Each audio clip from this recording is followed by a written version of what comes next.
இந்த இரண்டு அட்டவணை, ரெண்டு டேபிள் என்னன்னு பார்த்துடலாம். இதுதான் நம்ம லாஸ்ட் வீக் டிஸ்கஸ் பண்ணது.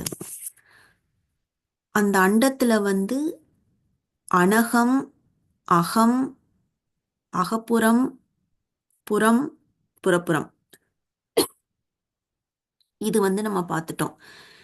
இப்ப இதுல ஒவ்வொன்றிலையும் வந்து என்னென்ன கடவுள்கள், என்னென்ன தெய்வங்கள் இருக்கு, அதோட கேட்டகரிஸ் என்னன்னு இந்த டேபிள்ல கொடுத்துருக்காரு. இது வந்து அருட்பெருஞ்சோதி அகவல் எளிய உரை புத்தகத்திலிருந்து எடுத்தது. சரி, இப்ப கடவுள் தன்மை அப்படின்னு எடுத்துக்கிட்டீங்கன்னா முதல்ல பாருங்க, புறப்புறத்துல இருந்து ஆரம்பிங்க. இல்லைன்னா நம்ம இந்த பக்கமும் போகலாம், ஹரிசாண்டலாவும் போகலாம், இல்ல புறப்புறத்துல இருந்து அனகத்துக்கு வரலாம், இல்ல அனகத்துல இருந்து புறப்புறம் போகலாம். ஸோ அனகமாக என்ன இருக்கு, என்ன எனர்ஜி இருக்கு, அருட்பெரும் ஜோதி.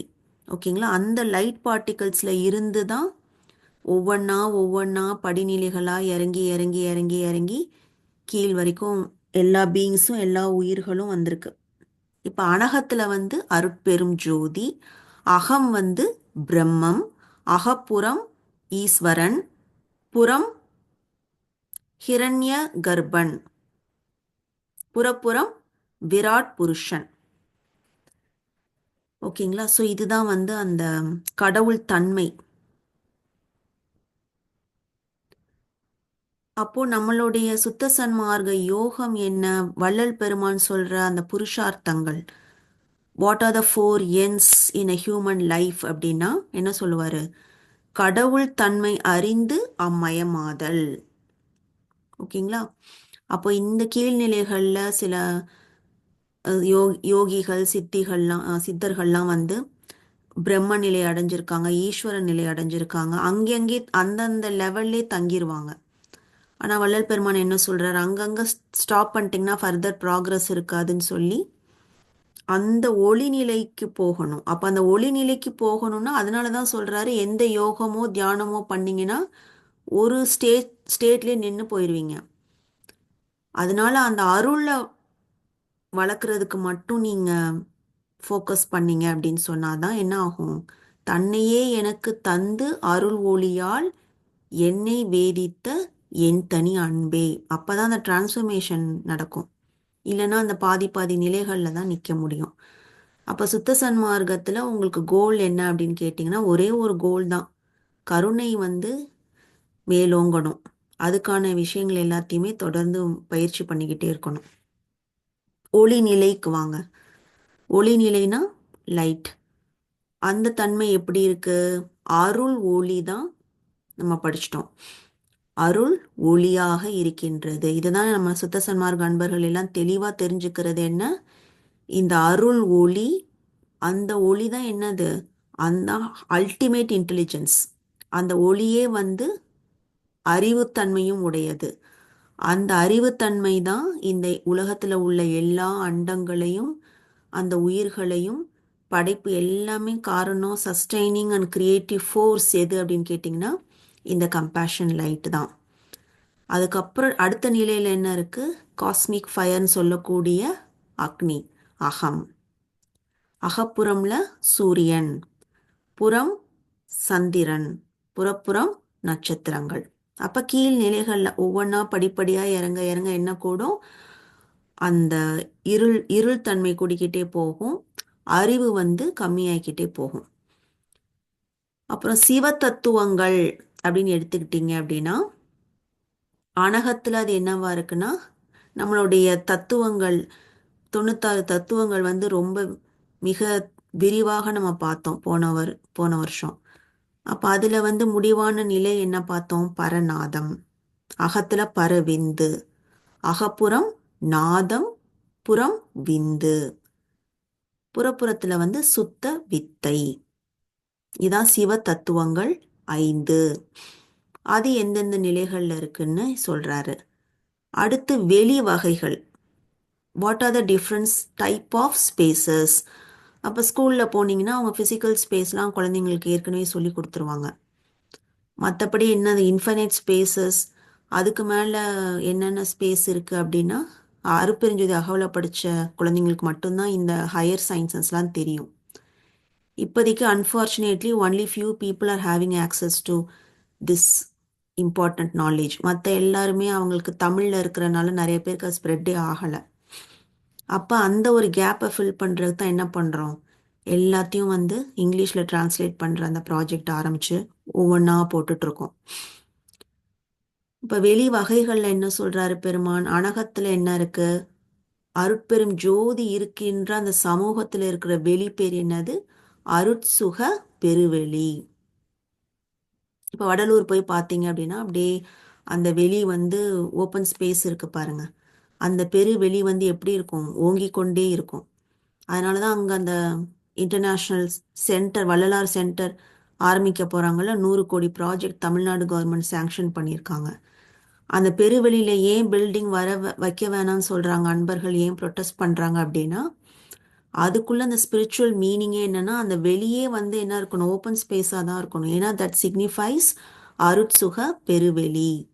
அதில் போய் நீங்கள் பில்டிங் கட்டிங்கன்னா ஹோல் பாயிண்ட் இஸ் லாஸ்ட்.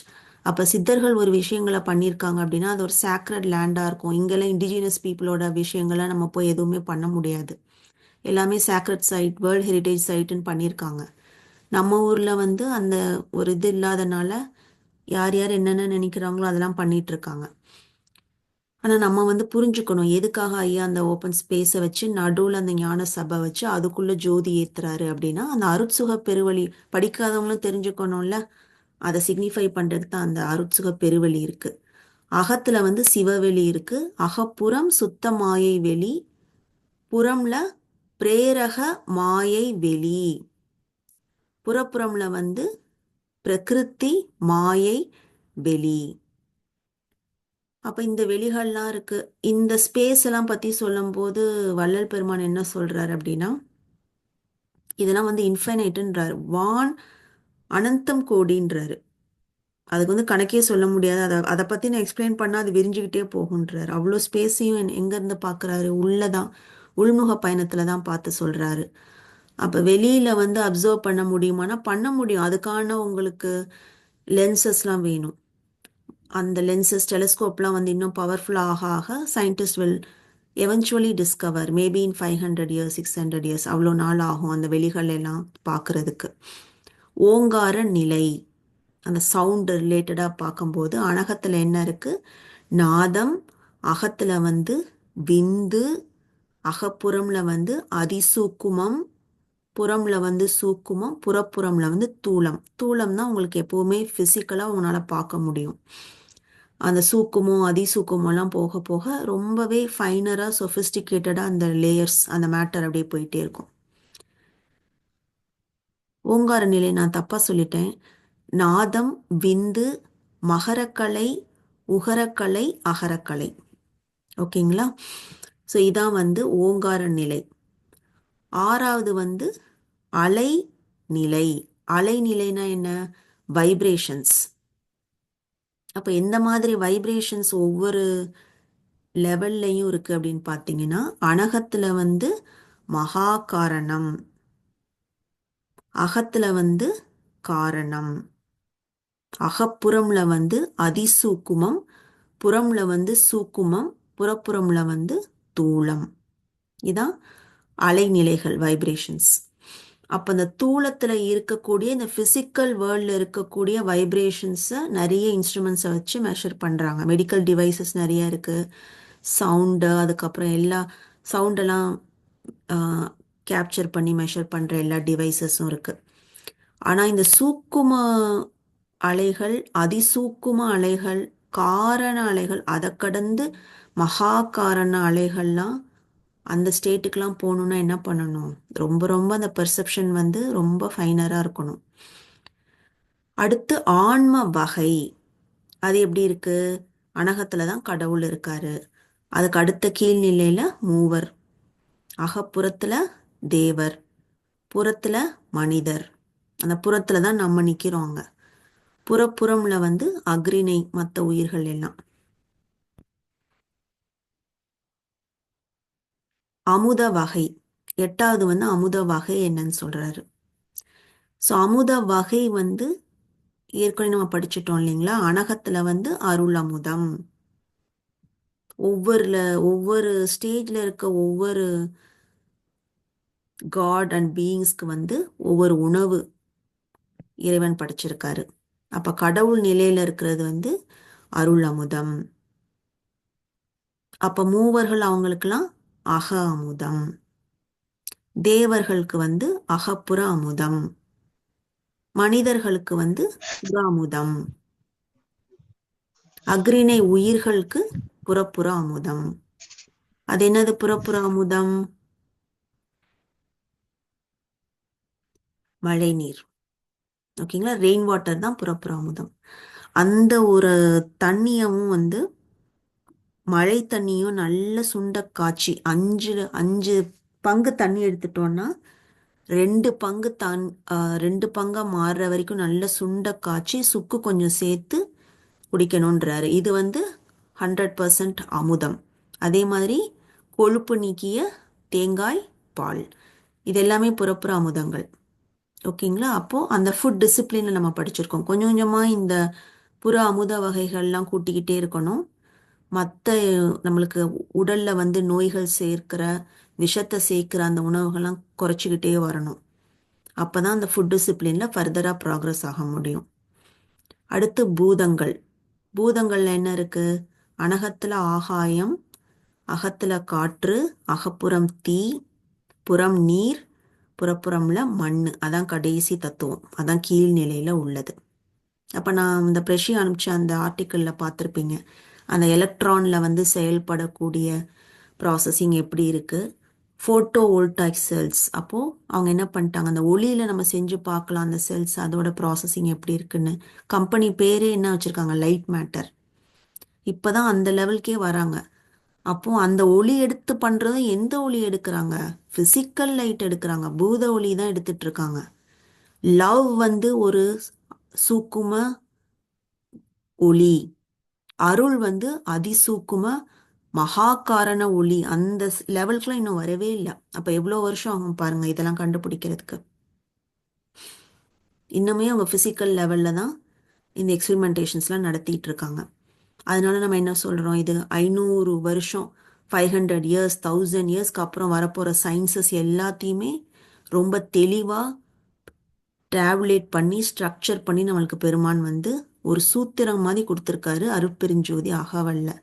அப்ப அந்த 6 திருமுறைகளையும் என்னால படிக்க முடியாது, 5818 பாடல்களையும் எனக்கு ரொம்ப படிக்க கஷ்டமா இருக்கு அப்படின்னா, அதோட சுருக்கம் அருட்பாவோட நெற்றி கண்ணாக திகழ்வது அருட்பெருஞ்சோதி அகவல். அதுல வந்து என்ன ஐயா வந்து சொல்ல வந்திருக்காருன்னு சொல்லி பார்த்தோம்னா நம்மளுக்கு ஒரு அளவுக்கு ஒரு பேசிக் அண்டர்ஸ்டாண்டிங் கிடைச்சிரும். உருவகை. உருவகைனா ஃபார்ம். ஓகேங்களா, ஸ்ட்ரக்சர் ஆர் ஃபார்ம். அனகத்துல வந்து அருட்பெரும் ஜோதி, அகம் வந்து வெறு வெளி, அகப்புறம்னா அருவம். அருவம்னா நீங்க காற்று அந்த மாதிரி இதெல்லாம் வந்து அருவம். அது வந்து ஒரு உருவம் இருக்கிறது நீங்க சொல்ல முடியாது, ஃபார்ம்லெஸ்ன்னு சொல்லலாம். உருனா உங்களுக்கு ஃபார்ம் இருக்கு. உரு அரு அப்படின்னா லிங்கத்தை சொல்லலாம். அதுக்கு ஒரு ஃபார்ம் மாதிரி இருக்கு, ஆனால் அது என்ன ஃபார்ம்னு சொல்ல முடியாதுல. சிவலிங்கத்துல கோயில்ல பாக்குறத அது வந்து உரு அருவம் சொல்லுவாங்க. உருவம்னா இப்ப நடராஜர் சிலைய பார்த்தீங்கன்னா உங்களுக்கு தெரியும் இது எந்த உருவம், பெண் உருவம், ஆண் உருவம், அது மாதிரி சொல்றோம்ல. அந்த ஸ்பெசிபிக் ஃபார்ம் இருக்கிறது வந்து உருவம். அருவம்ன்றது வந்து ஃபார்ம்லெஸ். உரு அருவம்னா ஒரு ஃபார்ம் இருக்கிற மாதிரி இருக்கும், ஆனா ஃபார்ம் இருக்காது, சரியான ஃபார்மா இருக்காது. ஃபார்ம்லெஸ். இதெல்லாமே உருவகைகள். அடுத்து ஆன்ம உணர்வு. அது வந்து அனகத்துல எப்படி இருக்கு? சுத்த சிவ துரியாதீதம். அகம் வந்து சுத்த சிவதுரியம், அகப்புறம் வந்து சிவதுரியம், புறம் வந்து பரத்துரியம், புறப்புறம் வந்து ஜீவத்துரியம். இதெல்லாம் துரிய நிலைகள். இதெல்லாம் எடுத்தோம்னாலே 1 வருஷத்துக்கு இந்த துரிய நிலைகளுக்கு மட்டுமே 1 வருஷம், 2 வருஷத்துக்கு, 3 வருஷத்துக்கு கிளாஸ் எடுக்கலாம். அந்த கான்சியஸ்னஸ் ஸ்டேட்ஸ் பத்தி எல்லாம் சொல்லியிருக்காரு வள்ளலார். அருட்பெருஞ்சோதி ஆனது எப்படி, அந்த புத்தகத்துல வந்து இந்த துரிய நிலைகளை மிக தெளிவா பெருமான் விளக்கியிருக்காரு. ஸோ நீங்க ஒரு சாதகம் வந்து ஒரு மெடிடேஷன் யோகம், உங்களுடைய பாதை, உங்களோட ஜீவகாரணிய பாதையில நீங்க செல்லும் போது என்னென்ன அனுபவங்கள்லாம் ஏற்பட்டுட்டு இருக்கு உங்களுக்குன்னு பார்த்து அதை அந்த மேப்பிங்கோட நீங்க வெரிஃபை பண்ணிக்கலாம். கருவகை 12வது, வித்தில்லாமல் விளைந்த அருட்பெருஞ்சோதி. ஓகேங்களா? அருட்பெருஞ்சோதி வந்து எந்த ஒரு காம்பினேஷன்லையும் வரல. மேல் அண்ட் ஃபீமேல் சேர்ந்து வரல. பாசிட்டிவ் நெகட்டிவ் சேர்ந்து வரல. அப்போ எந்த ஒரு வித்தும் இல்லாமல், அதனால தான் என்ன சொல்றோம்? இறைவனை சுயம். ஓகேங்களா? அதுதான் வித்தில்லாமல் விளைந்த அருட்பெரும் ஜோதி. அகத்துல வந்து வான் கரு அப்படின்னு சொல்லக்கூடிய அந்த தான் கருவகை. அந்த எம்பிரியோ தான் அகத்துல இருக்கு. வான் கரு முதல். அகப்புறம்ல வந்து வான் கரு மட்டும். அகம்ல வந்து முதல் இருக்கு, இதுல வான் கரு. புறம்ல வந்து உயிர் மகரம், உயிர் வான். புறப்புறம் உங்களுக்கு தெரியும். சுக்கிலம், ஸ்ரோனிதம், ஸ்பெர்ம் அண்ட் ஓவம். இதான் கருவகைகள் ஒவ்வொரு நிலையிலையும் இருந்துட்டு இருக்கு. த மேல் அண்ட் ஃபீமேல் பிரின்சிபிள்ஸ். படைப்பு வகை. அனகத்துல என்ன? பிரகிருதி பட்சம். அகம்ல விபுபட்சம். அகப்புறம் சம்புபட்சம். புறம்ல பரமாணுபட்சம். புறப்புறம்ல வந்து அணுபட்சம். ஸோ சுக்கிலமும் ஸ்ரோனிதமும் சேர்ந்து கடைநிலையாக இருக்கிற ஒரு படைப்பு தான் நம்ம எல்லாரும். அப்போ இதுதான் என்ன சொல்றாரு? அணுபட்சம் சொல்றாரு. அப்ப மத்த நிலைகள் புறத்துல இருக்கிறதெல்லாம் கொஞ்சம் ஹையர் குவாலிட்டி கிரியேஷன்ஸ். அகப்புறம் சம்புபட்சம் அது வந்து இன்னும் கொஞ்சம் ஹையர். அகத்துல உள்ள விபுபட்சம் வந்து இன்னும் கொஞ்சம் அதை விட ஹையர். அனகம் வந்து பிரகிருதி பட்சம். ஸோ இந்த மாதிரி படைப்பு வகைகளும் வந்து ஒவ்வொரு நிலையிலையும் மாறும். ஸோ இந்த டேபிள் வந்து அண்ட விரி. இதை வந்து அழகா நீங்க திரும்ப திரும்ப படிச்சு அது என்னன்றத பார்த்துக்கோங்க. இன்னைக்கு வேணா நம்ம 2 கன்னிகள் ரிசைட் பண்ணிட்டு நம்ம வகுப்பை நிறைவு பண்ணிடலாம். சித்தி எது வரைக்கும் படிச்சீங்க லாஸ்ட் டைம்?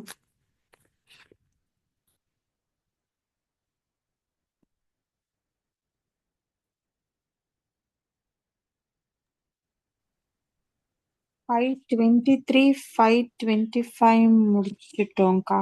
ஓகே, அடுத்தது கூட அடுத்த 2 கன்னிகள் கூட வாசிங்க சித்தி. அகநடு புறம் தலை அணைந்து அகப்புறக்கடை அகலிட வகுத்த அருட்பெருஞ்சோதி அகநடு அதனால் அகப்புற நடுவை அகமர வகுத்த அருட்பெருஞ்சோதி. ஓகே, பிரஷி. அகநடு புறத்தலை அணைந்து அகப்புறக்கடை அகலிடை வகுத்த அருட்பெருஞ்சோதி அகநடு அதனால் அகப்புற நடுவை அகமர வகுத்த அருட்பெருஞ்சோதி. அம்மா.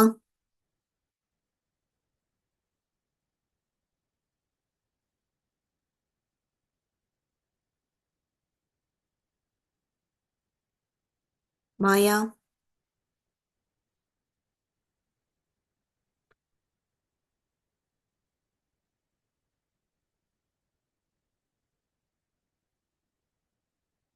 ஜெயம்மா. அகநடு புறத்தலை அணைந்து அகப்புறக்கடை அகலிடை வகுத்த அருட்பெரும் ஜோதி அகநடு அதனால் அகப்புற நடுவை அகம் அற வகுத்த அருட்பெரும் ஜோதி.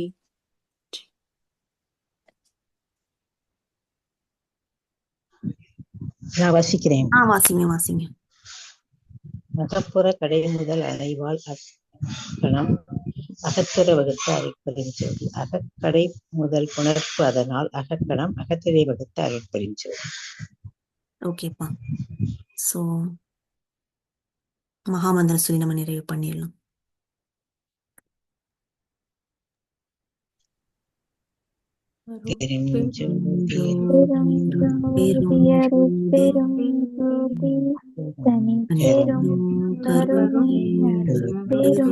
ஜோதி எல்லா உயிர்களும் வல்லலே மலரடி வாழ்க வாழ்க. அனைவருக்கும் தெய்வான நன்றி. நன்றி. அனைவருக்கும் நன்றி. நன்றி.